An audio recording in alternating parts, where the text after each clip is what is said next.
La question du problème numéro 3 correspond à: quelle est la probabilité d'obtenir les chiffres 3, 4 et 5 lors d'un lancer de 3 dés?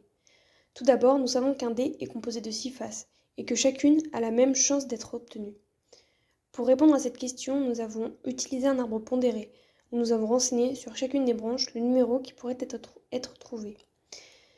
Les numéros 3, 4 et 5 ont chacune une chance sur 6 d'être obtenus. Nous répétons cette étape 3 fois pour déterminer les résultats des 3 dés. Ensuite, lorsque nous avons trouvé le nombre d'issues possibles, nous calculons la probabilité, ce qui nous donne 1 sixième fois 1 sixième fois 1 sixième, ce qui nous donne un résultat de 1 sur 216. Sachant qu'il y a 6 issues possibles, d'obtenir les chiffres 3, 4 et 5, nous multiplions 1 sur 216 par 6, ce qui nous donne un résultat de 1/36.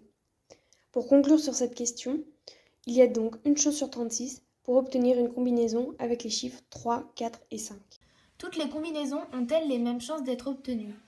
Pour modéliser la situation, nous avons utilisé les outils de la probabilité.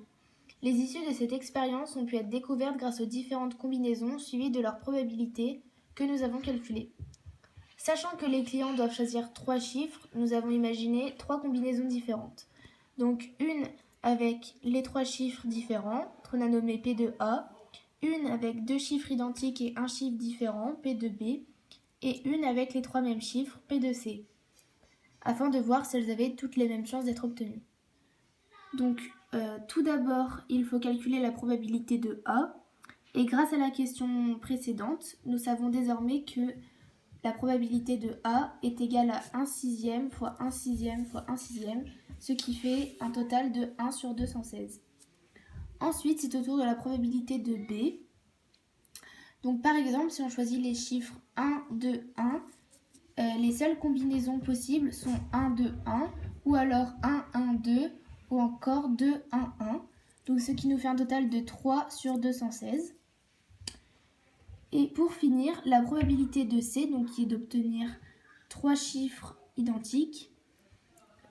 Donc cette fois-ci, si on choisit les chiffres 1, 1, 1, on comprend que son unique issue est d'obtenir 1, 1, 1, ce qui nous fait donc une probabilité de 1 sur 216. Donc pour répondre à la question, nous pouvons dire que grâce à ces différents exemples, on comprend que toutes les combinaisons n'ont pas les mêmes chances d'être obtenues. La question 3 du problème numéro 3 correspond à: quelle est la probabilité de ne pas payer son addition? Pour répondre à cette question, nous avons effectué un arbre pondéré avec une combinaison à 3 chiffres en 3 lancers. Tout d'abord, nous avons calculé la probabilité de gagner au premier lancer, donc qui correspond au gain numéro 1.